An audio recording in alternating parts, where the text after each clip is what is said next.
One of the greatest delusions in the world is the hope that the evils in this world are to be cured by legislation.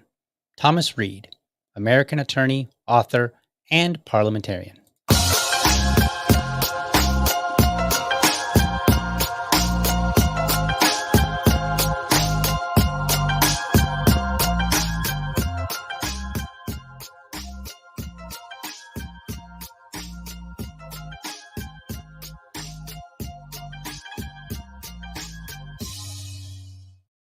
All right, good morning. Welcome to another episode of the Liberty Dad podcast, a discussion on politics and culture. I'm your host, DL, America's most objective libertarian. I've got to say that with emphasis. If you're tuning in live, thank you so much for giving me your time so early. Yeah, I do. I have to say it with emphasis. That way people really understand it. They really just, kind of gets down deep into their soul because that's important for no particular reason. Anyway, just trying to make a funny here. And as you know, I'm an old and I'm a dad. Therefore, my jokes, they're not really there, right? This is why I've been married so long, right? Because like after a while, like I'm not really sure which does it. Like, is the jokes that do it that help you? Like the fact that your jokes stop being funny, you get to stay married longer, or the longer that you're married, the less your jokes are funny. I don't really know what it is, but I'm sure there's a connection there somewhere. Anyway, folks, um, today we're gonna do some bill reviews. And what's cool about these bill reviews, I'm gonna go through three of them. And all three of them have come to me by way of other people, like reaching out. Right. So that's pretty cool. And so, people are submitting, they're like, yo, here's a bill for you to review. What's up? What you got? Tell us your brilliant thoughts. Or maybe they were just trying to embarrass me. I don't like, all right, do this bill and see how you do. I don't really anyway. The first one, the first two that we're going to do actually come from audience members. And then the third one actually was kind of brought to my attention by my own wife. So the first one is SB 752. So all three of them, by the way, are from Florida. So we're going to focus on Florida today. The first one, SB Senate Bill 752, defamation, false light, and unauthorized publication of name or likeness. And you know what? I meant to try something new this morning. So let's see if we can't do that. We're gonna there 752 defamation, false light, and unauthorized publication of name or likeness. And this one comes to us from Joe. So Joe in the audience, if you're there, you there, Joe? Okay, I think he's there. At any rate, so he sent this to me a while back, and he probably thought, "Man, you forgot all about it," but I didn't. I just hadn't got around to it. Everything with me is like a week or two behind, maybe even longer. So anyway, this is an interesting bill, and at first, I was like, I wasn't sure what to make of it exactly, so I had to do a little bit of research specifically with this bill, just because it wasn't readily evident to me. Where is my? There we go. So let's see here. Let me get this up on the screen, and we can take a look at it. So I think this is going to work. I might have to zoom in on this. So this is a new website that I'm taking a peek at. So this website is called Fast Democracy. Let's zoom in a little bit so we can make it a little bit more bigger. All right. So this is a cool website, by the way. So you can go to fastdemocracy.com. Now, I just was tuned into this. I think I've seen it before, but I really took a look at it actually this morning. And what's really neat is Fast Democracy. And let me just kind of go to their homepage here. They say we make it easy to track legislation in Congress and all 50 states, right? And so then they have like this legislative bill tracking software empowers political newcomers and professionals to be more informed and effective advocates for policy change, yada, yada, yada. Okay. But what's really neat about this site is that one, it covers all 50 states and US Congress, and it does it in the same format, which I really can appreciate. So if you get up here and you start, and it's got like to the left, you've got your menu items that you can click on. You can go quickly to a particular spot. So at the very beginning here, it says here's SB 752. It tells you its current status. So it was introduced February 13th, 2025, this year. It has not passed the Senate, has not passed the House, and of course that means it's not signed into law. But it's got these major milestones at the very top, so you can quickly see. So I think that's pretty neat. Um, and then it's got companion bills. So if there's a bill, so this is a Senate bill. So if there is a bill in the House, then you can click on that and go see it. And so this one, for instance, is companion bill liability for defamatory statements. We're not going to read that. We'll skip on that. But then it's got a bill summary here, and it summarizes the bill, which I think it just pulls from the website. But this is a really neat feature. You can click on tweets, and it will look for tweets related to the keywords. And so like you could even change it up and find tweets. So if I were to like delete Florida here, I mean delete SB 752 and just click in Florida, it says no tweets found. I, that's kind of weird. I don't know. I'm not sure how it actually searches for things. I don't know if there's some criteria in the background, but it's pretty neat. I was playing around with it earlier, and I did come up with some tweets. In this particular case, none, and that's okay. Then it gets to the sponsors, so that's really neat. Uh, it tells you who the primary is and who the co-sponsors are, so that's pretty cool.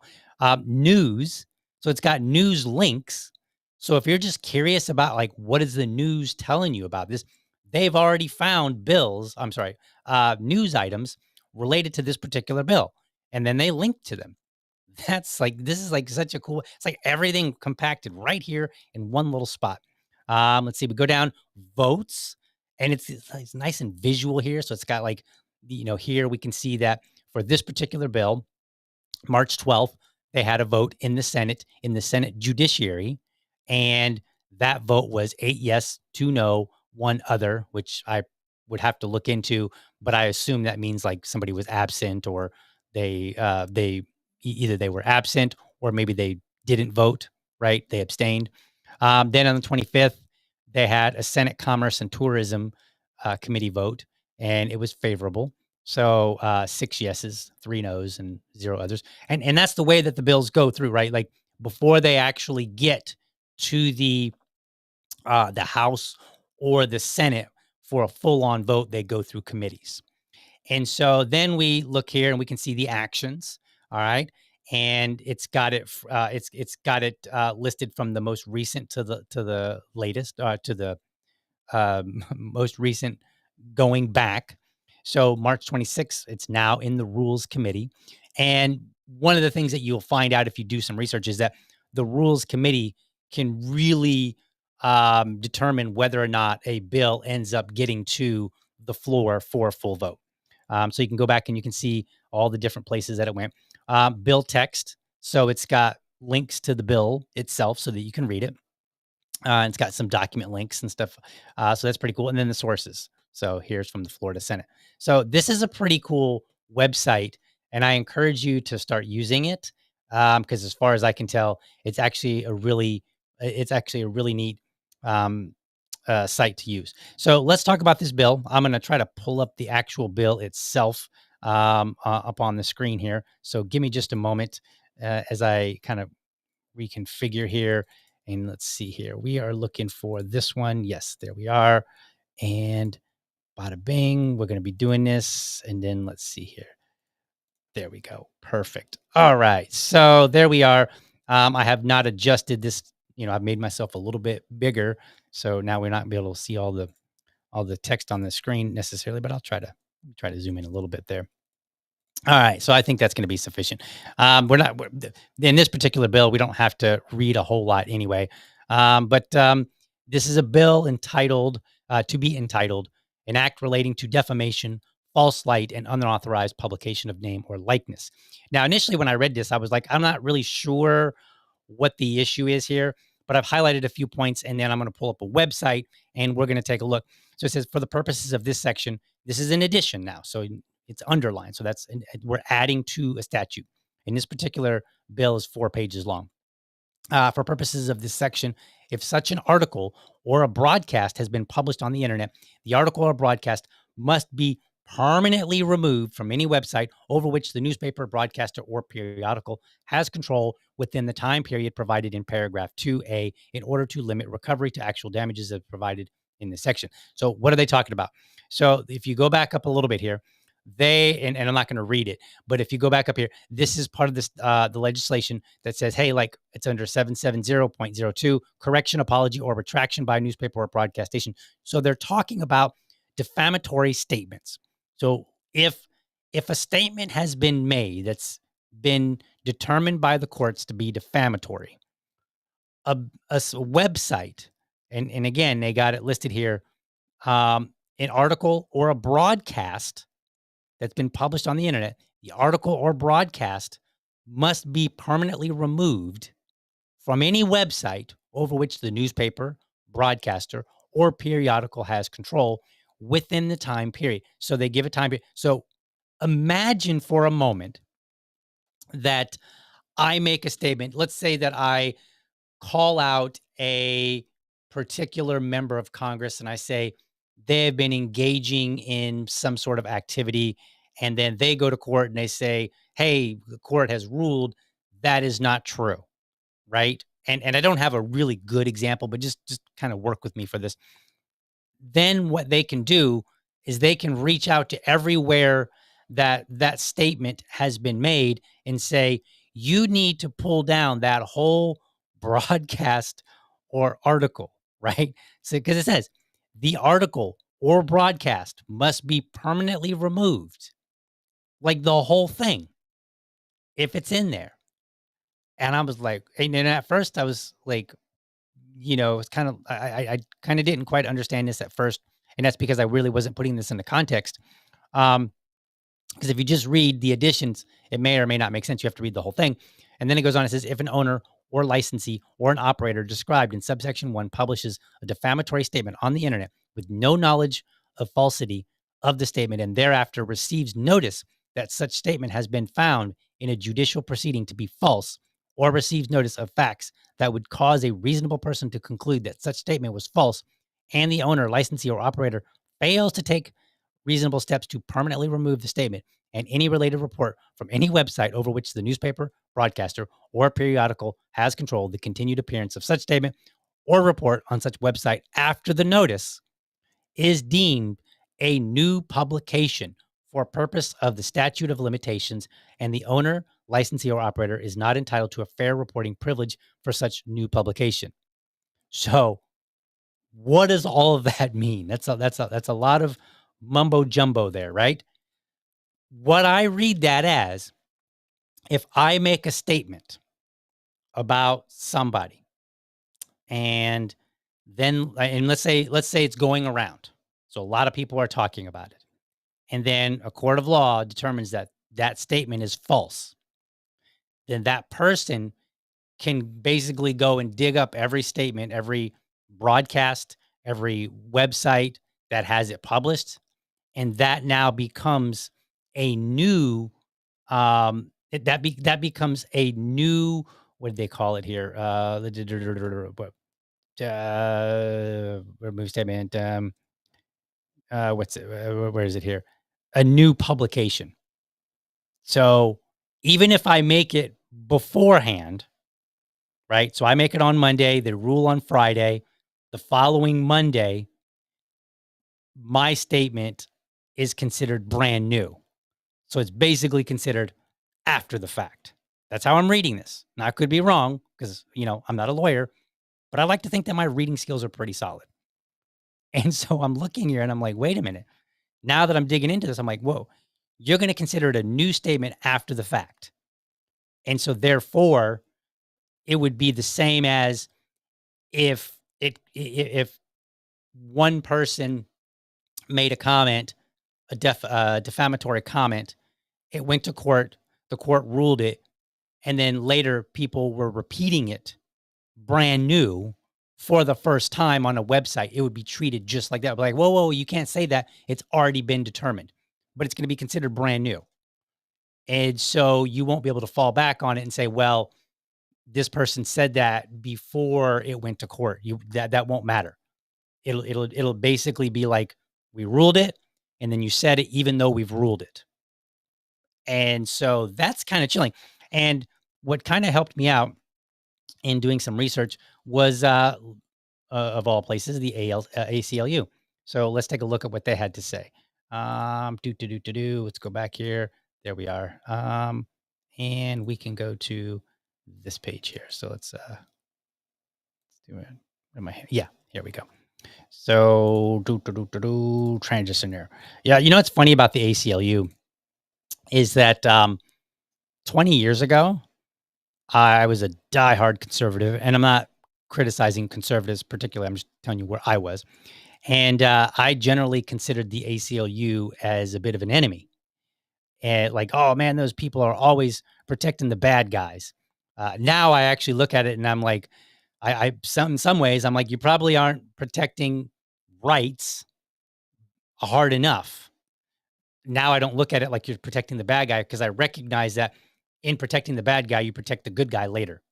That's for a longer conversation, but effectively, many of the laws, when you look at them, you have to ask them, okay, are they initially going after a really terrible person that I would absolutely disagree with? Okay, great, that sounds good, but then could they go after a good person? And if they can, um, does that good person, how what is being imposed upon that good person?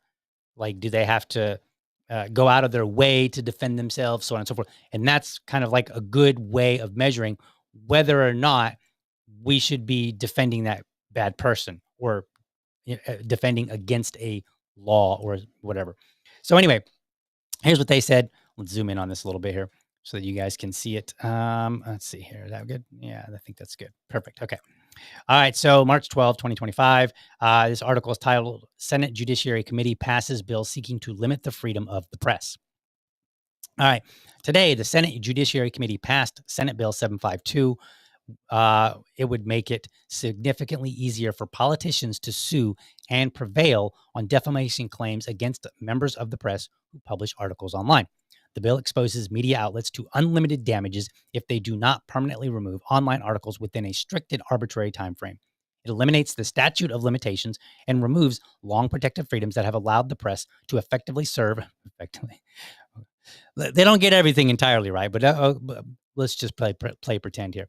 The press to effectively serve as our democracy's fourth branch of government. Let's see. Kara Gross, legislative director and senior policy counsel of the ACLU of Florida, responded with the following, and they're quoting her now: "Freedom of speech and its free press and a free press are the hallmarks of a healthy democracy." Totally agree. 752 threatens both these freedoms by weakening state laws that have long protected media outlets, journalists, and citizens alike from frivolous lawsuits. The freedom of the press, protected by the First Amendment, is critical to a democracy where the government is accountable to the people. A free media functions as a watchdog that can investigate and report on government overreach. The government should not be in the business of chilling speech and censoring viewpoints that it disagrees with by making it easier for politicians and other individuals to sue journalists who seek to hold them accountable. This overly broad and vague bill is a brazen and blatant attack on the First Amendment. It seeks to sidestep the judicial process and requires media outlets to permanently remove statements from the internet without any judicial determination that the statement contains any inaccurate information. If passed, it will chill, silence, and punish media outlets for doing their jobs. A free press is critical to hold government accountable for its actions. So I agree. I think they are absolutely correct in this matter. And I would say that this bill needs to die. Like we cannot let this pass, because at the end of the day, what we want, especially when it comes to government and politicians, we need the most absolute freedom to speak possible, even if that means speaking in error. And I think my understanding is that the bar for defamation for public officials is a little bit higher. right? Because you have a lot more latitude in what you can say about them. And so that's my understanding, and I could be wrong on that. But it should be. It should be such that we can say whatever we want about somebody. We can make whatever crash joke we want. That's how it should work. And we should not have at all any fear of talking about public officials, politicians, for any reason. And again, I would stress that it's important to even be able to say false things. So, for instance, a lot of people a lot of people will still talk about Donald Trump and they'll be like, oh, um, really good example. They'll go out and they'll say, he told people to drink bleach to protect them, to help save them from COVID. People will say that, or they'll say he told them to inject bleach. That's not true. And I don't have the video to show to you, but if you go look up the video, what he did was he said, he was talking to the doctors at a press. He kind of looked over and he's like, maybe we can come up with something. You guys come up with all these crazy ideas. Maybe there's a way where we can use it like a disinfectant, like use a disinfectant to help. I think he did say the word inject, but what he was speculating. He was like, maybe you could do this. Now, was it a good idea that he speculated? Probably not, but he did. And it's very clear that he was speculating and he wasn't telling anybody to do anything. He wasn't telling anybody if definitively what you could do. He was just kind of like speculating. And a lot of people are like, dude, that's just crazy. You want people to inject themselves with bleach? Well, number one, that's not what he said. But even if you think that, I've made the point that there are medications out there that do exactly what to the human body what you think injecting bleach would do. Not necessarily what it actually would do, but like if you just asked a random person and you said, guess what sort of things would happen to a person if they injected bleach. And if you got all their answers together, I'm willing to bet that you would find a lot of them would do, and I think it's called Mellar's Pro. I can't remember the name of it, but it's for African sleeping sickness, which if you get by the tsetse fly, um, you can get African sleeping sickness, and there is a point at which the disease progresses to such a bad state that your only opportunity is this one particular drug that's crazy in how body responds to it. And just to give you an idea, the World Health Organization recommends using glass syringes because it can literally melt plastic. Like seriously, like you can go look it up, and I like just look up African sleeping sickness, and then it starts with an M, and I can't. It's a drug name, so I can't remember off the top of my head. And but go look it up, and then you will find that yes, I am telling you the truth.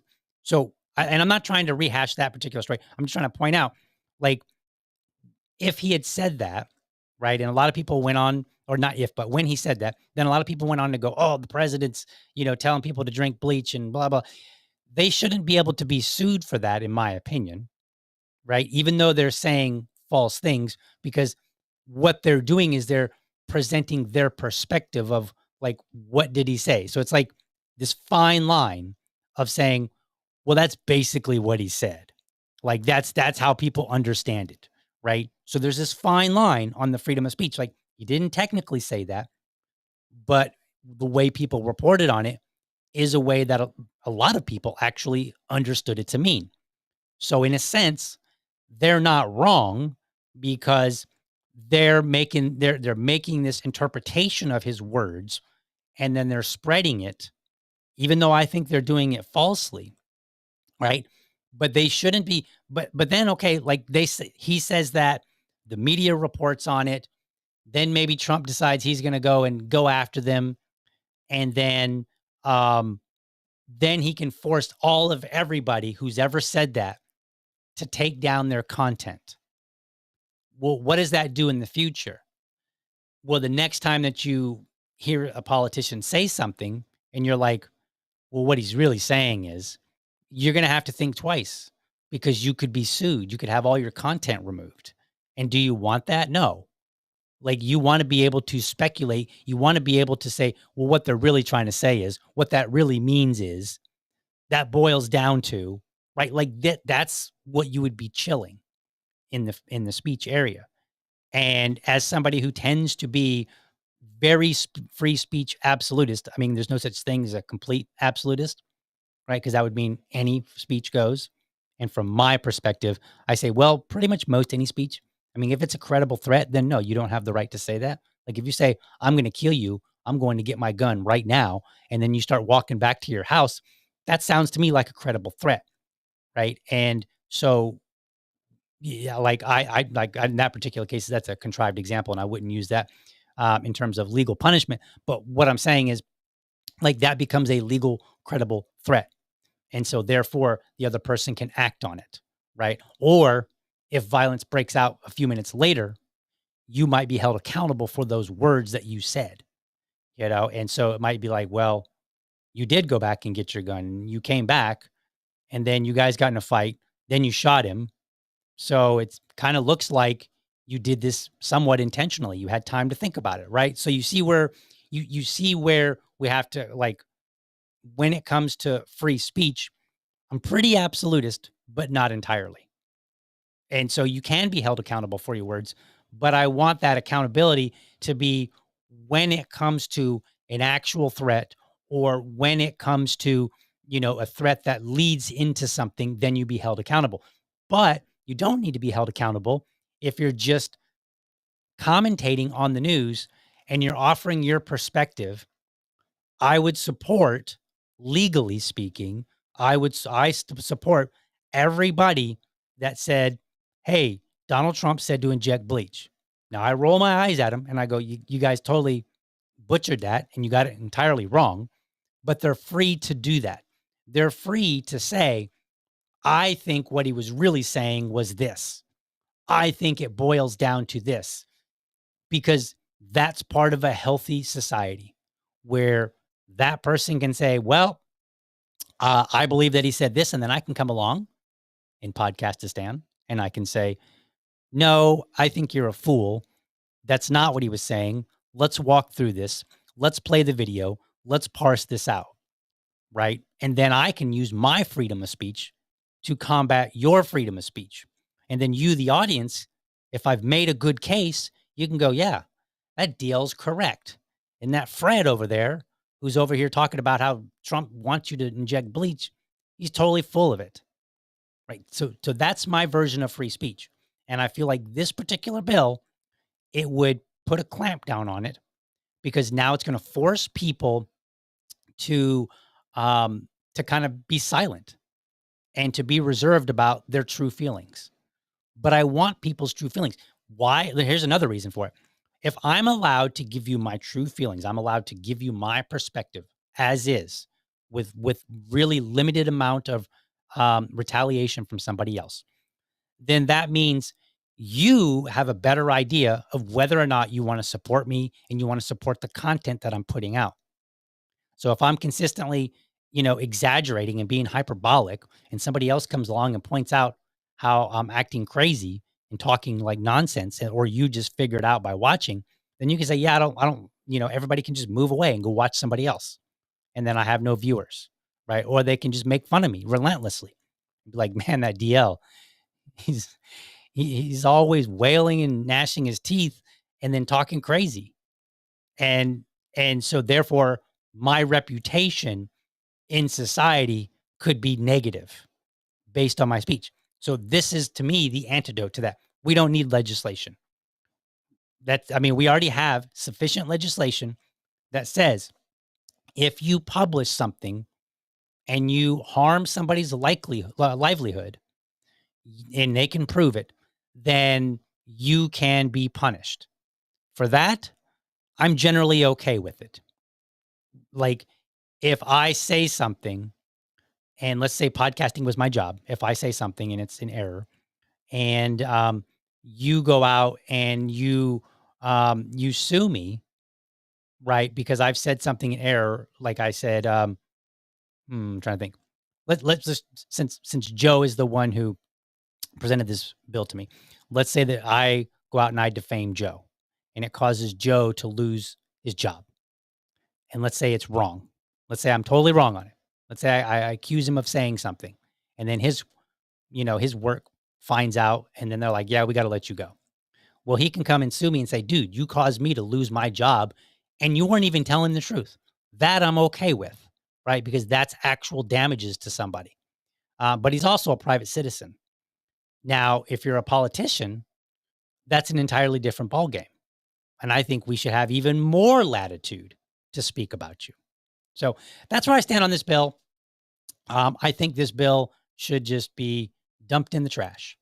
So hopefully they'll vote against it. And what I should do, I should actually start taking notes and follow up on these bills that I do, and then come back and be like, "Hey, here's what happened to this bill." So maybe I'll start doing that. We'll see. Not going to make any promises just yet. So let's move on to the next one. And so this next one is HB 759. So this one was 752. We've got HB 759. This is the minimum age for firearm purchase or transfer. Okay, so that's what we've got going on now. All right, so this one's only like a page, and so let's go back to our fast democracy, and we're going to take a look at it. So where are we here? We'll go back to fast democracy here. Is it this one? Yeah, HB 759. All right, so we'll go there. All right, there we go. So here we are. We are back at fast democracy. Minimum age for firearm purchase or transfer reduces the minimum age at which a person may purchase a firearm and age of purchasers to which specified licensees are prohibited from selling or transferring a firearm. So ultimately, what they're doing is they're rolling back some legislation that came after the 2018 Parkland shooting. You might remember that Nicholas Cruz, he was 19 just a few months before turning 20, and he went and he legally purchased a firearm, and he passed a background check, and then he went and he shot up a school, and he killed a lot of kids. And so then this is actually one of the very few pieces of legislation that would have prevented potentially the killing that it follows. Most of the time, when you see legislation about guns, people offer all these little bit. We need background checks. We need this. We need that. We need that. And then you look and you're like, okay, well, the person who killed everybody, none of those things that you're suggesting would have stopped this particular person. In this case, it would have, because if we had a legislation that said you have to be 21, which we do, to purchase a firearm, then Nicholas Cruz could not have legally purchased one. That doesn't mean he couldn't have gotten one in some other way, right? Got it from a friend, stole it, bought it off the street. There's still plenty of ways that he could have done people harm. But in this particular case, it would have actually stopped him. So let's take a look. So we're going to go down here. And let's see, do I have yeah, I do have an article link. So this bill amends the Florida statutes to lower the minimum age for purchasing or transferring a firearm from 21 years to 18 years. This change applies to all individuals, including those licensed as importers, manufacturers, or dealers who are prohibited from selling or transferring firearms to anyone younger than 18. I think that's an error. It should say 21. Additionally, the bill repeals an existing exception that allowed law enforcement officers, correctional officers, and service members to purchase rifles or shotguns regardless of age. So, on two grounds, I would argue that this bill is correct and that the previous legislation was wrong. Number one, if you're 18, you should be able to purchase a firearm for self-defense or have any weapon that you choose for self-defense. So if you're 18 and you're like, I'm going to defend my home with, the Crocodile Dundee knife. You remember that scene where he's like, that's not a knife. This is a knife. And he pulls out this gigantic knife, and then he like cuts up that riffraff's coat or something. And the guy runs, the guy comes up and he's got a little tiny switchblade, and he's like, hey, give me your wallet. And he's like, why would I do that? And then his girlfriend's like, he's got a knife. And he's like, that's not a knife. And then he pulls a big, huge one out, right? So let's say that's you. Let's say you just want to carry a big knife. You should be able to. Let's say you want to carry a firearm. You should be able to. That's where I stand. Very, very adamant. Once you're 18, you're a legal adult. You can do and make decisions that legal adults do. End of story. Period.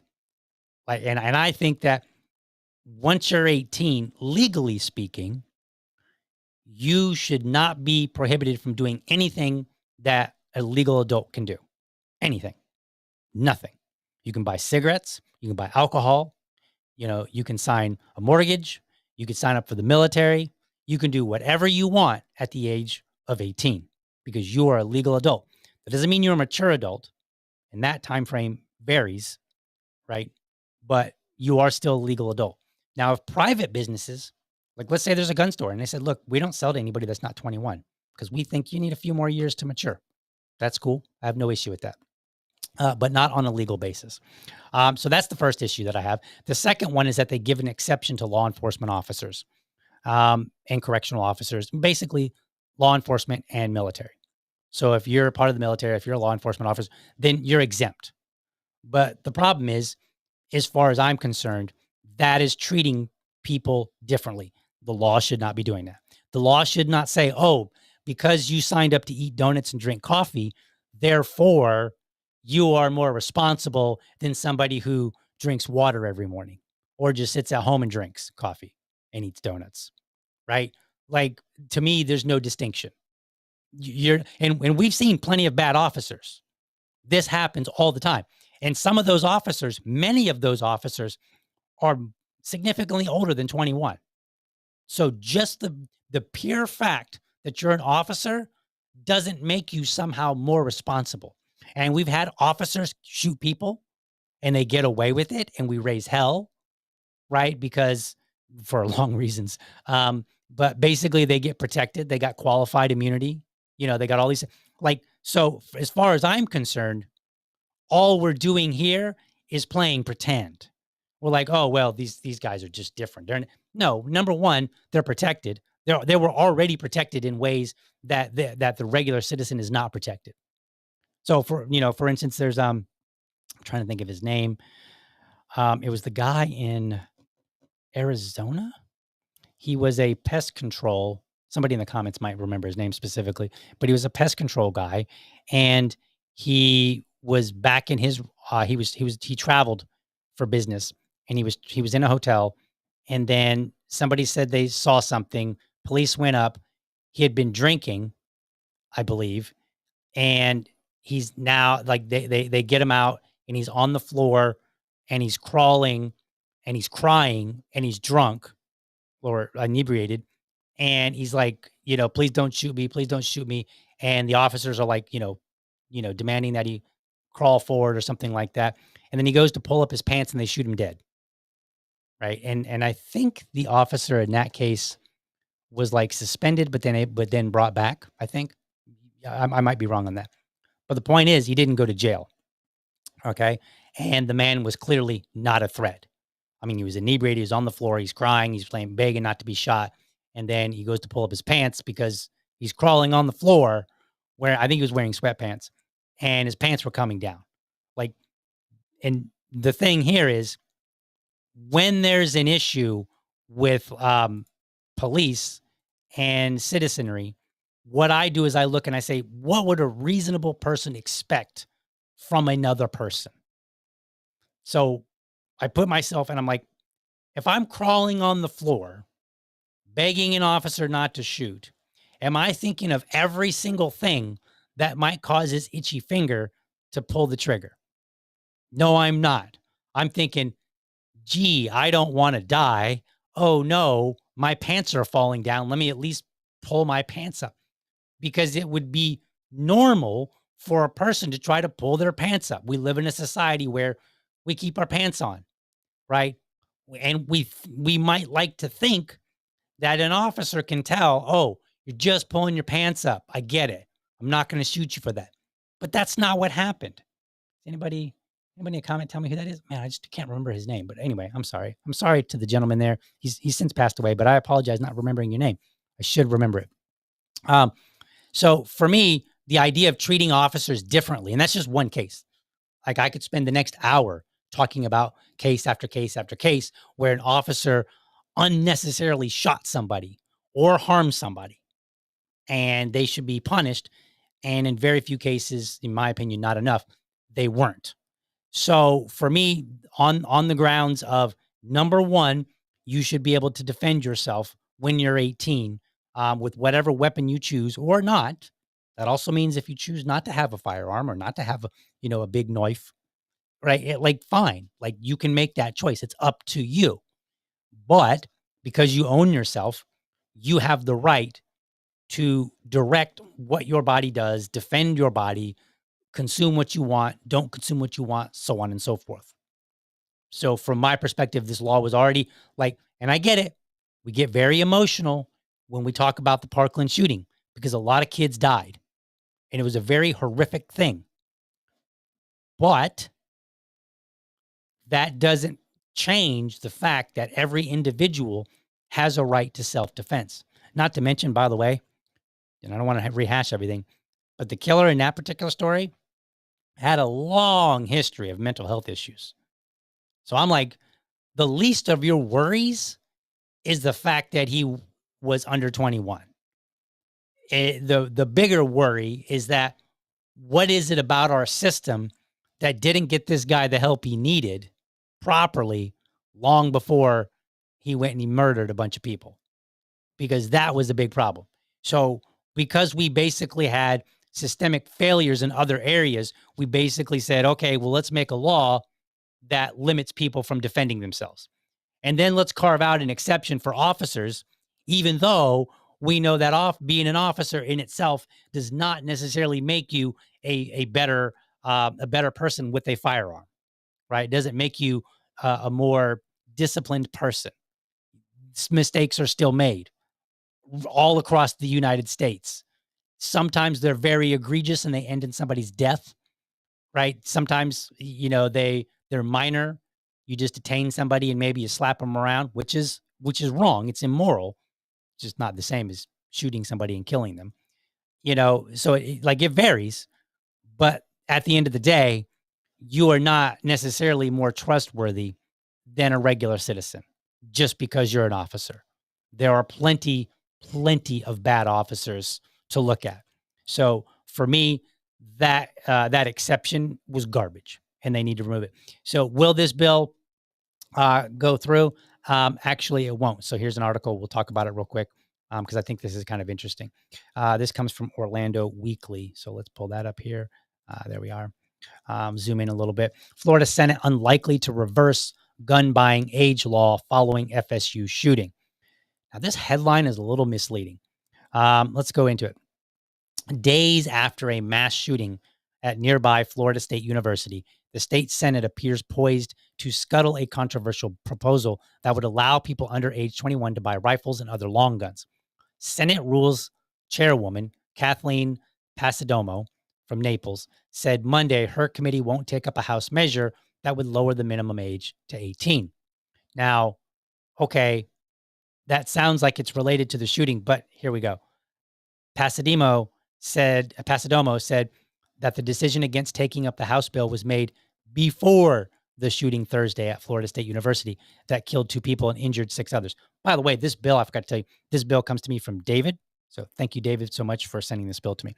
The alleged gunman, the stepson of a Leon County sheriff's deputy, was also shot as police officers quickly responded to the scene. After a 2018 mass shooting at Parkland, Marjorie Stoneman Douglas High School that killed 17 people, the legislature and then Governor Rick Scott approved a number of changes, including increasing the minimum age for long gun purchases to 21. Federal law has long set the minimum age at 21 for handgun purchases. I haven't changed my position in how many years, Passidomo, a former Senate president, said. I've been clear from day one that I'm not going to replace Parkland. I was there. Okay, that's great. In my opinion, though, she should be removed from being the chairwoman of the Rules Committee if she has that kind of power.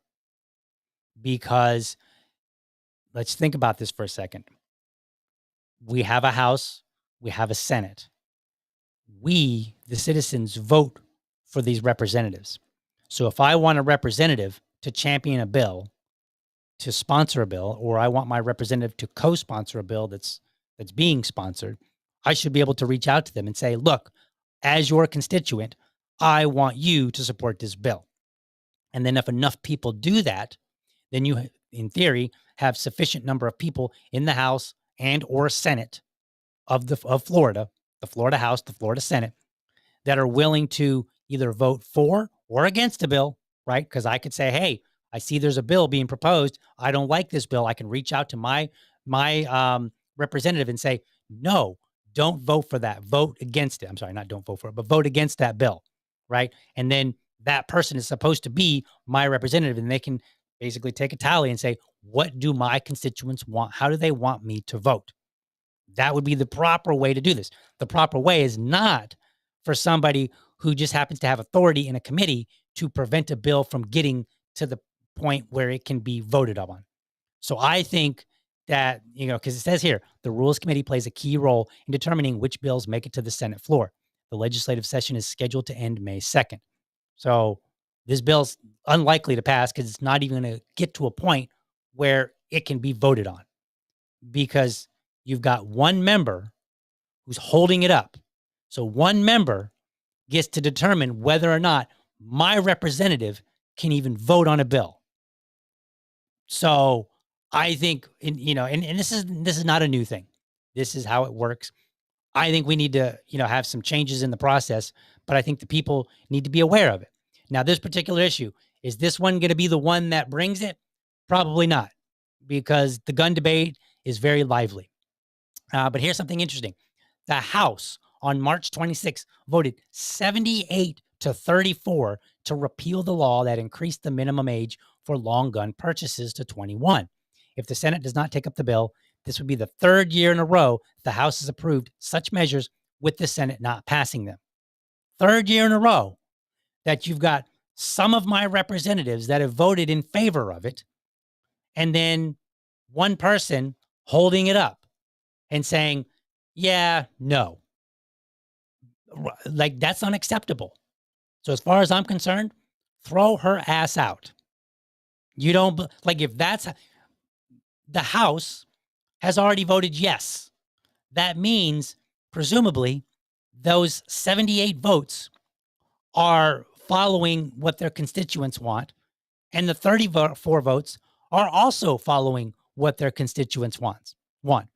And then if it goes to the Senate, then we can determine, and I'm not going to try to guess what numbers might come about it, but perhaps in the Senate, the votes would go the other way, that the majority of votes would vote against it, and the minority of votes would vote in support of it. Okay, great. Then it's went through, it's had its proper process, and the people have been represented. Now, I would object to that, and I say that the bill should have never passed in the first place, but at least we're getting closer to representing the actual people.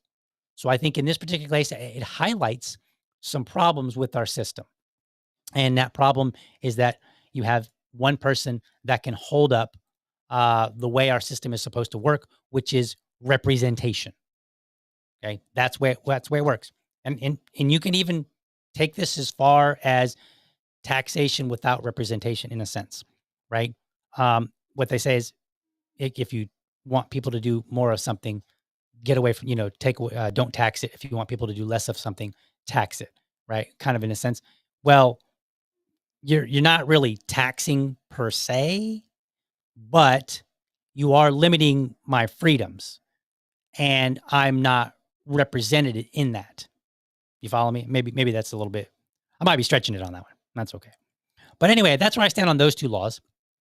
The first one, I think, should be rejected. So thank you, Joe, for sending that to me. So it's SB 752. No, I don't support that. I want the maximum amount of freedom of speech is absolutely possible, with some recourse. And if you're a politician, or if you're any kind of government agent of any kind, you're an agent, you're a politician, you work for the government anytime, you should know that going in, you have the highest level of criticism and free speech that can be used against you. you're a regular citizen, that changes a little bit, but only if you can prove actual damages, right? And in that case, I think that's fair. Um, and then for this particular bill that we just went through, HB 759, minimum age for firearm purchases or transfer. Thank you, David, for bringing that. But I'm also going to reject that one as well. I'm sorry. No, I'm not going to reject that one. I was thinking of the way it works. I'm rejecting the system, but I actually would support this one. So I actually should do the ding. There we go. So I actually support that one, even though it's not going to get there. I reject the idea that one person can hold it up. So just so you know. All right, let's get to some comments here. Let's see what you guys are chit-chatting about. Let's see here. Let's see here. My VA lady says Liberty Dad is trying to get to 500 subscribers on YouTube. Yes. Please share the link here and on other social media platforms. So youtube.com/@ Liberty Dad. So push that around. If you're watching and you like, and you're not subscribed, what are you doing? You're trying to kill me. No, not really. But what are you doing? Like, just subscribe. Help a brother out. Help me get to 500, the next milestone for YouTube, because I'm trying to get monetized so that I can, get more subscriptions, find more information, blah, blah, blah, all that good stuff. Basically, make the show better. You're helping the show out, And so, yeah, do that. Let's see. What else do we got in here? I'm trying not to miss anything. Yes. DL standing on the bridge over the chasm in Moriah. You shall not pass. I wish I had that clip. I would play it right now, but I don't. Sorry. But I'm going to look for it. And I thought about it. It's funny. It's funny that you mentioned this, Kagala, because I actually thought about that this morning. Like, you shall not pass. I can't remember what context it was, but I was thinking about it this morning. So it's, where they say great synapses fire alike. Let's see what else we got here. Let's see. Yes, he also points out, can we not already sue anyone for anything? This sounds like an attempt to grow a leg to stand on. Yes, we can sue people for many things. And whether you win or not is a different story. By the way, I would add in, like, if you sue somebody on a frivolous matter, they should be able to countersue and cause you to have to pay for their time and the expenses in defending themselves. So I would support that. Just throwing that out there as an aside. My VA lady, Crocodile Dundee is a classic. Show is. Definitely is. Let's see. Joe says DL for state representative. No. All right. So now let's see what else we got. Mike says, great discussion. Thank you, Mike. Thank you for tuning in. All right. Let us go to intermission. We're going to come back. We're going to talk about another bill. We're doing 3 today. 3. So let's talk about another one here in just a minute. We'll actually go pretty quickly. So give me just a moment and we'll be back. Hey, Liberty fam, do me a favor. If you enjoy the show, be sure to hit the like and subscribe button to my channel. And for the really serious folks out there, I want you to hit that bell so that you never miss an episode. By the way, if you want to support the show, head over to libertydad.locals.com and sign up. For $5, you can be part of this show. There, I'll engage supporters of the show. We'll discuss topics that you want me to talk about, response videos that you would like to see, or anything related to the show. And I'll even have a monthly subscribers only episode. By the way, I'm always looking for dads to join me for Dad Talk. That's my series where I invite everyday dads on to talk about what's important to them in the context of being a dad. No argument, no debate, and dads choose the topic. It's my way of raising dad voices. If you're a dad or you know a dad who has something to say, let's get connected. Episodes air live on Friday mornings or Friday evenings, whichever works best for dads. All right, let's get back to the show. All right, so we're going to talk about this bill. It's HB 1461. And this one was brought to my attention by my absolute most lovely wife. But what was interesting was when she presented to me, she was like, hey, did you hear about this bill? So she is a real estate agent. And the Florida, NEFAR, Northeast Florida Real Estate Association of Realtors. So yeah, NEFAR. She's part of that because she's a real estate agent. And real estate agents are talking about it like crazy. They're like, "Oh, did you hear about this bill?" And it's like, "What?" Apparently, there's a deregulation bill. And this deregulation bill, if you're a libertarian, this will tickle you pink. You are gonna love this bill. So, let me play what one real estate agent said. I've got the link in the show notes. And it will give you an idea about this bill, but it's actually much more than what he talks about. So let's see here. I gotta get the video queued up here. So give me just a second. There it is. So there we go.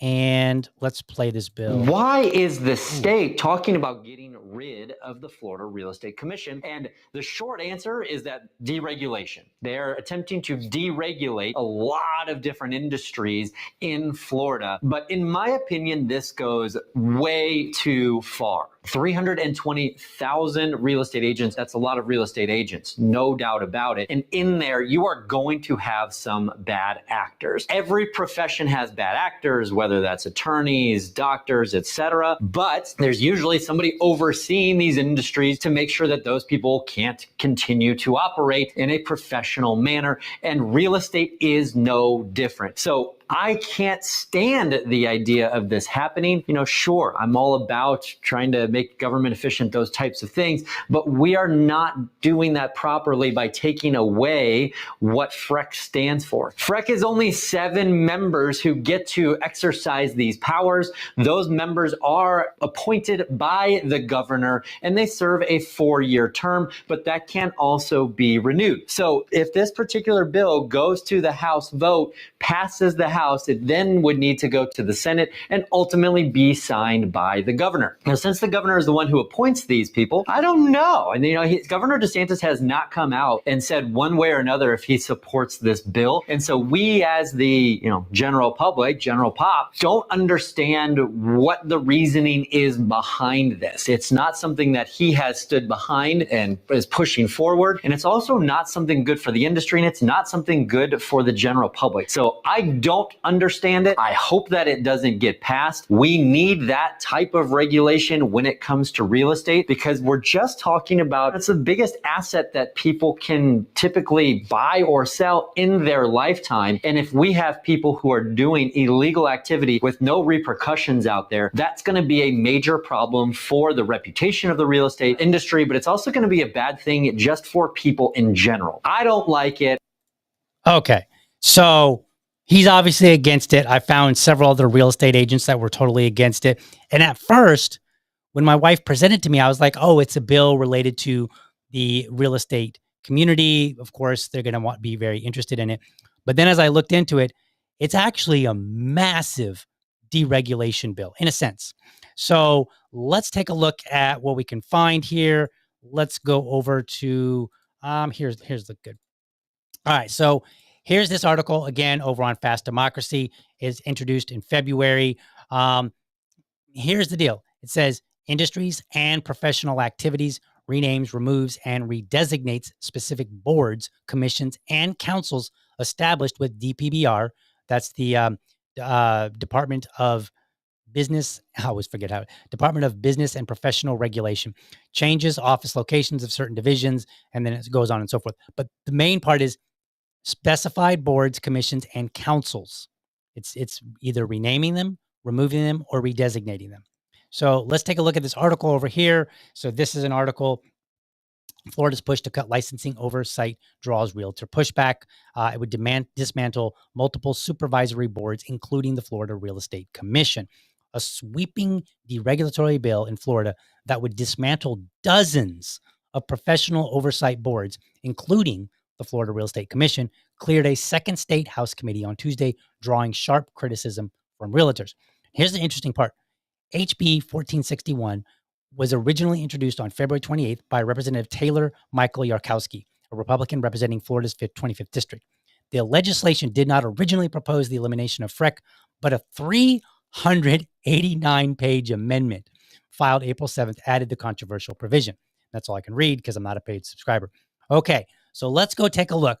So here we have the Florida House of Representatives bill analysis. So this is where it gets interesting. Effect of this bill.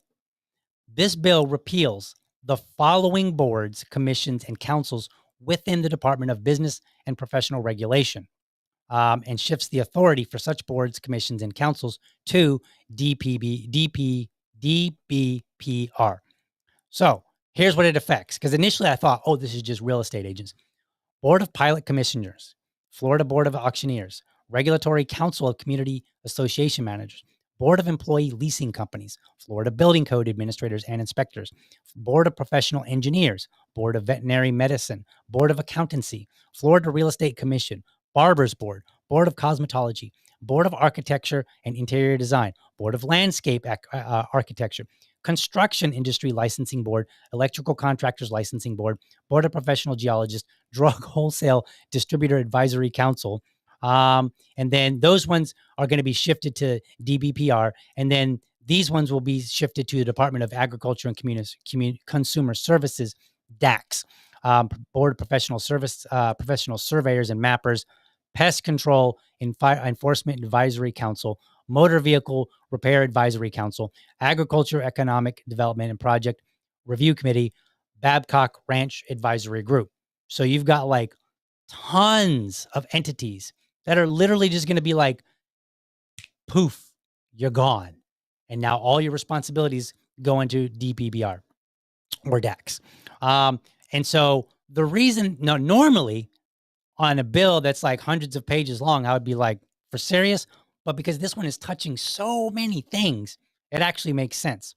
Because when a bill is that long, what it does is it either adds or removes to related legislation. So maybe they're adding an entire section, maybe they're removing an entire section, maybe they're adding a section and modifying a bunch of others. This one would be either modifying or removing. And we can see it says the bill, I'm not going to read it all, but the bill repeals provisions requiring continuing education for the following professions and occupations. So it's also saying like, yeah, you're not going to have this continuing education requirement. And so here's barbers, cosmetology, home inspectors, so on and so forth. So all these professionals are no longer going to have required continuing education. And then it goes here and it applies licenses and says here are the licenses that are going to be removed from these particular agencies. And then it goes down. And so then it goes through and it kind of details all of those in this 26-page analysis. We're not going to read it all, but and I think there was somewhere in here where it, if I scroll down, oh, is it there? No.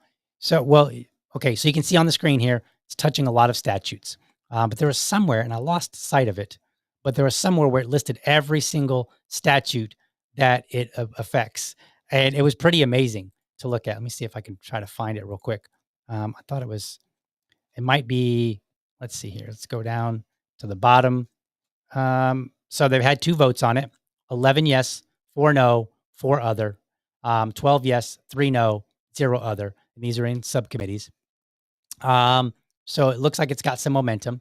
Let's go over here to the Florida Senate. We'll take a look. I thought it was related bills. Nope, that's not it. Bill history. No, where was it? It was, oh, I lost it. Anyway, there was somewhere where it listed like all down the line, every single statute that it touched. And it was just like this long list. And I was like, holy moly. So in this particular case, it would be a bill that on the face of it, because of its length, I'm actually not objecting to, because you're deregulating so much. Now, the question is, do I support this bill or do I not? And the full answer, the short answer is I do. But I think we should be careful, because my big concern would be that you make a massive change, and then initially when you make a change, there are disruptions. And those disruptions you have to kind of work out, right? And so when you make a massive change, you're going to have even more disruptions. And so my fear is that in that interim period where you have disruptions, where things are, falling through the cracks, we haven't quite worked out, we haven't, here's a unintended consequence that we have to, manage, whatever. In that time frame, you might find that a lot of people get very angry, and it reinforces their idea of what it means the purpose of legislation. They might say, yeah, we totally needed that legislation. You can't remove that. And so it reinforces the idea that we need more government, not less, right? That's my fear. That's no reason to object to a bill, but I think we need, as libertarians and people who want to see a smaller government, I think we need to keep that in mind. Now, why would I support that despite that? I was talking to a friend and he made a really good point. He said, generally speaking, this level of, deregulation might be the best way to go about it because there tends not to be a lot of appetite for incremental stuff. I mean, look at the bill review that we just did for the guns. It would just apply to guns. It would just say like, look, if you're 18, we're going to roll it back and say that you can indeed carry a firearm or buy a firearm, right? And you can have one, and people can sell it to you, right? That's what it would do. Just one area in society, just one minor area, minor meaning in terms of all the laws that we have, and that one got squashed, right? Because there's no appetite for it. Now, that one's a particularly unique one because it's dealing with shooting, which gets people's emotions up very high. You're not going to have nearly the level of emotions over a barber getting a license or having requirements for training as you would for firearms necessarily. So there are some differences there. But that being said, I think that fear is real, and I think it could actually happen. So we have to be mindful of it. However, think of it like this: because people aren't so favorable for increment, which would make the pain a lot less, perhaps it's better to support something more massive. And what we could probably expect is that you remove everything if it passes, and then people get uncomfortable with things. And so we add maybe a few of them back. So think of it like 10 steps back, 8 steps forward. Okay, well, we only got 2. So we got our increment, right? We got our incrementalism. And that may be the only way to dial things back. Because if you say like 2 steps back, 0 steps forward, seems to be more difficult than 10 steps back, 8 steps forward, right? Does that make sense? I hope it does. So when my friend pointed that out, I was like, that's a really good point. And perhaps you're right. Perhaps we just have to rip the Band-Aid off. And then if the Band-Aid gets put back on in part, then okay, so be it. Right? Maybe that's not a good analogy, but you get the point. Point being, we get our incrementalism. And maybe we have to be more radical about it. And in this particular case, it seems like there is an appetite for it. Now, what's not clear to me is exactly like I was trying to find the rationale. What's really let me go back to this. I want to show you something because this is really interesting. Let's see here. Where is it? Sponsors, and let me put it up on the screen. Where we go here? There we go. Yeah. Okay, so here are your sponsors of this particular bill. You've got Taylor Yarkowski, and then Tiffany Esposito, and then Salzman, whoever that is. Salzman is a co-sponsor. So these are the 3 people that are sponsoring it, and we haven't seen any co-sponsors, like a whole bunch of co-sponsors like we did some of the other bills. So I think if you are a liberty lover, you want small government, I think you need to quickly go and reach out to your members of state house and state senate, and you need to say, look, I want you to support this bill, right? And you're going to have to go look up where. So this is HB 1461. So when you call your House representatives, that's the one you want to tell them to support. Let's see here, companion bills. Let's see here, SB 160. So I don't know that there's it looks like it's SB 1452. Looks like it might be, you don't have to go look it up, but that might be the more exact companion bill that you need to call your Senate representatives and say, I want you to support this bill. Or you can just tell them, like, look, you can call them up and you can say, look, HB 1461, I support this. I want you to support it. And if you're in the House, support that particular bill. If you're in the Senate, whenever, the companion bill for that comes your way, I want you to support it because I want to see deregulation. So I think this is a very valuable website to really help quickly get you the information you need. We can see that it is not passed the House or the Senate. So, but it's doing pretty well in the votes. So we go down here, 11 votes to no, to 4 no, and 12 votes to 3 no's. in 2 different committees. So this seems to make like you can look up and say, all right, who voted for these?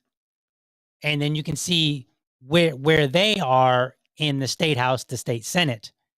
And so then, even though they may not be co-sponsors, they may be willing, you can still call them up and say, like, look, make sure that when the bill comes to the floor, I want you to still vote for it. So don't vote yes in committee and then change your mind later and vote no. I want you to stick to that yes. And then you could call up the no's if they're your representative, and you can say, hey, I see that you voted no. You need to vote. You need to change your mind because I'm your constituent and that's what I want.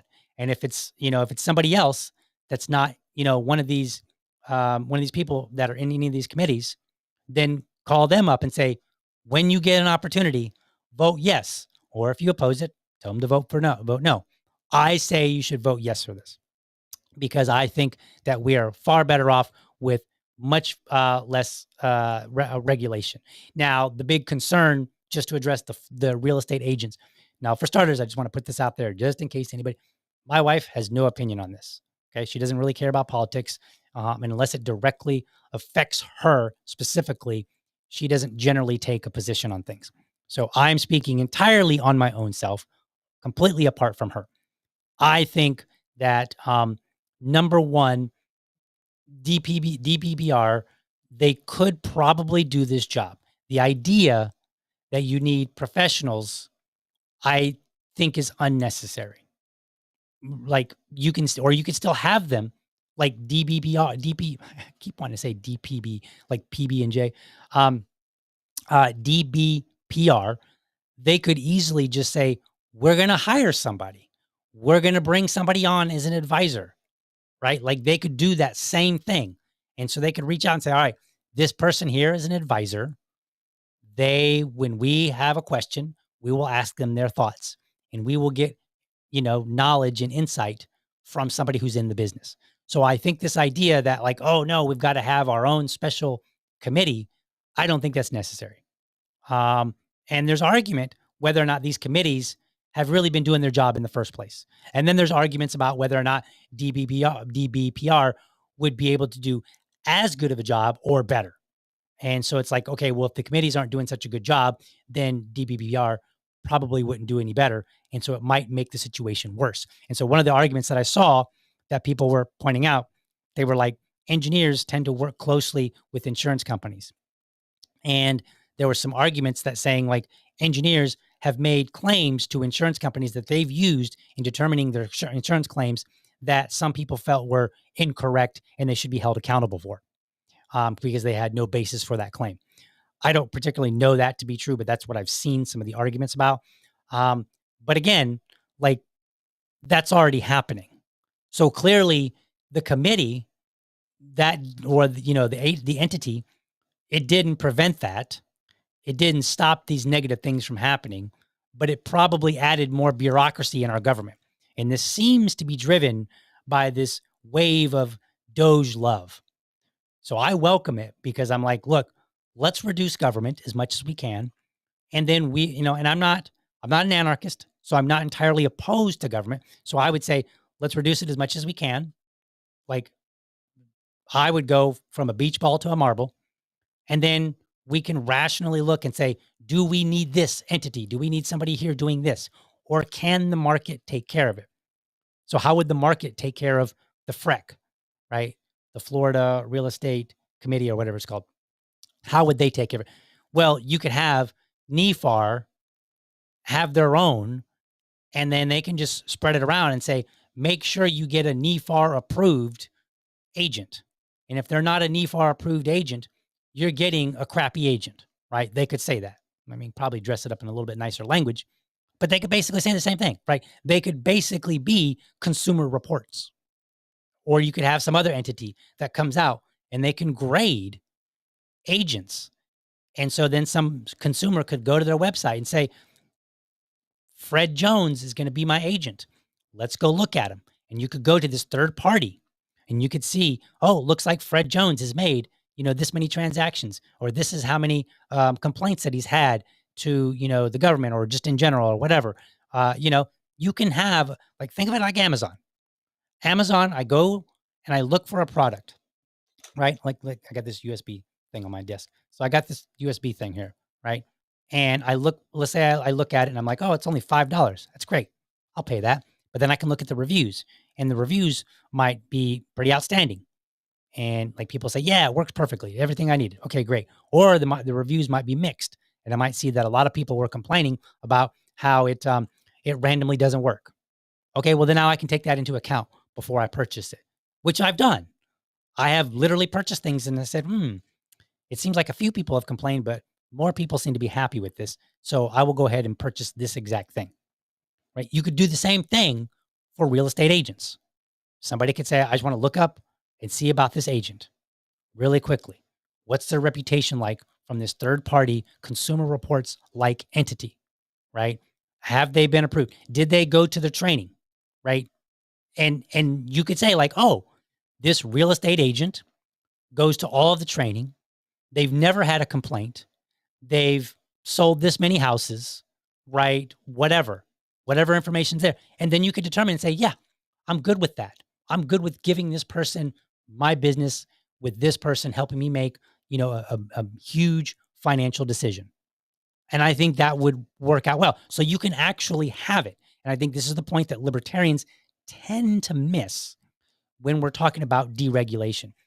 Deregulation doesn't mean we don't want any rules. What that means is we don't believe that the government sufficiently manages itself in a way to properly best impose those rules, right? And that really what we just need is information. And then people can make up their own mind, just like we do every day. If like there could be an Asian restaurant, I'll just use this as a good example. And sometimes there's rumors about an Asian restaurant, like, oh man, I heard they got busted, selling cat meat, right? But then you might hear a more legitimate complaint, like, yeah, that particular Asian restaurant is no good because um, every time an inspector goes in, uh, they fail them the first time because they're dirty. Now you might say, well, DL, an inspector is a part of the government, but an inspector could be a private entity. And so I can still get that same service through the private sector. And so then the private sector now has, they have more of a duty to do it right. Because if I come up with a private sector inspection company, and let's say Joe does, and we can compete, and then consumers can be like, well, Joe does a better job, and he consistently gets it, I consistently find that when he says a place is good and clean, they are. DL, he's kind of iffy, and he's 50-50. Sometimes he gets it right, sometimes he doesn't. So my reputation now becomes part of my business, becomes part of this service. And so it's not that we don't want these things. We just don't believe that the government is good at applying it. And again, go back to the complaint where there was, and I don't have the video up, but there was a guy, he was like, look, I've personally reported several engineers for their decision that I think was wrong. He reported them to, whatever body that the engineers are subject to. And the body didn't do anything. And so he's like, we need to have more. And I was like, well, no, clearly it's not working. You need something else. And their reputation didn't matter, right? So, because clearly if they're not doing their job and they're not saying, hey, Mr. Engineer, how can you defend this particular decision that you've made that helped out the insurance company? You need to defend this. Or, hey, you can't defend this because your decision was made irrationally. You should have known better. This does not follow engineering standards, blah, blah, blah, whatever, right? All of that can happen on the free market. And I think that all of it should happen on the free market because it would actually end up being a better service. So again, deregulation doesn't necessarily mean a free for all and whatever happens, happens. It just means the government isn't the best entity to ensure it and that you get better service from elsewhere. And if you don't believe me, I want you to do this. Name an entity, a government entity that provides better information about products than Consumer Reports. Go ahead. I'll wait. While I'm waiting, I'll go to comments. Let's see what we got here.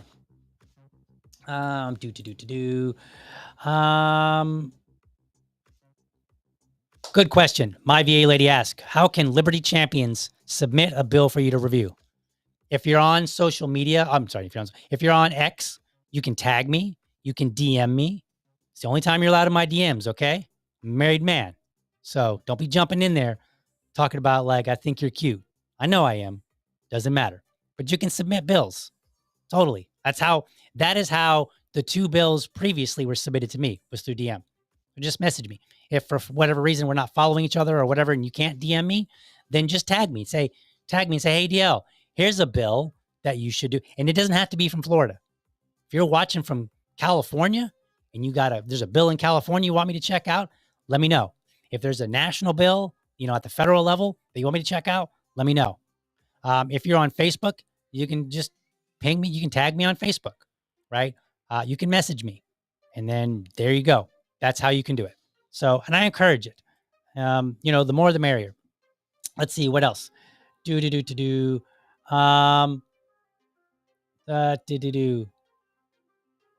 Oh, that Liberty lady says, my chef husband worked for a place that hired an outside food inspection before the government food inspector came in. They aced the report every time. Absolutely. That's how it works, right? That's how it would work. It could work.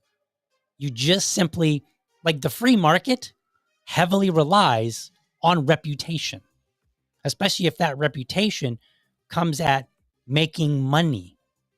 So like if your reputation tanks and then your business will tank as a result, that's an incentive to make sure that you get it right in the first place. I'll give you a small example. This is very, very minor compared to what we're talking about here. A while back, there was I think it was Marjorie Taylor Greene was talking about a legislation and she was slamming it. And I looked it up and I said, well, you voted for it. And I tweeted at her, and you voted for this bill. And I linked to the legislation. Turns out I got the wrong one. I accidentally clicked on the wrong, for some reason I got to the wrong piece of legislation. One of my friends, a mutual, he had reposted it. And then he got mad at me and he was like, dude, I had to delete my tweet because you got that wrong. And what did he say? He said, I deleted my tweet because of your failed research or something like that. And it was embarrassing, right? And he was right to do that. But it was embarrassing to me. Now, in this particular case, no harm, no foul. You just had to delete a post. No big deal. That's not the worst thing in the world. Like nobody got sick, nobody died. But think of it in those terms. Like I wanted to grow my reputation, which relies on getting things right. So if I say this person voted for this bill, I need to make sure that number one, they did vote for it. Number two, it's the correct bill that we're talking about. And so that embarrassment went a long way. It didn't cause me any problems. Nobody lost money. I didn't lose any followers over it, but still the embarrassment in this particular case was sufficient. But if we take some of these services and we put them in the free market, it's more than just embarrassment. It's embarrassment, which could lead to monetary loss. That's a big deal. People don't like losing money. And if I had tweeted out something and lost money for failing to get it right, I would have been more than just embarrassed. I would have been upset with myself for getting it wrong. So I think the argument is a good argument, and that people just, as for libertarians and liberty lovers who want a small government, that's how you do it.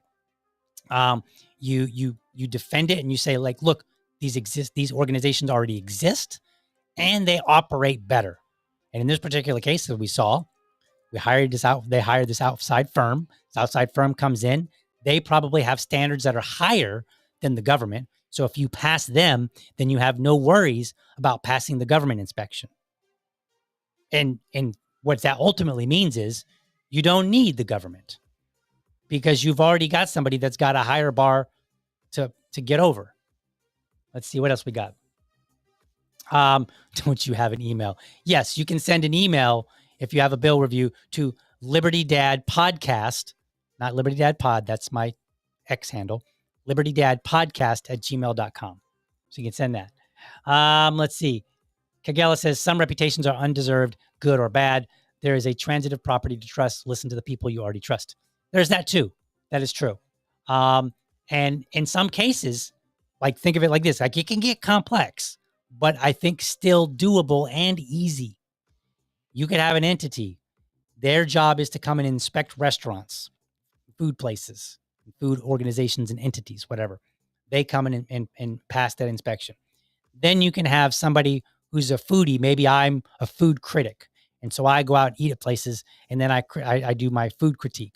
And in that process of just being somebody that likes to eat and tell you about good food, I can say, yeah, I keep going to these places that this entity passes, and those are some of the worst places that I come across, right? So then that reputation extends further to somebody else's line of work.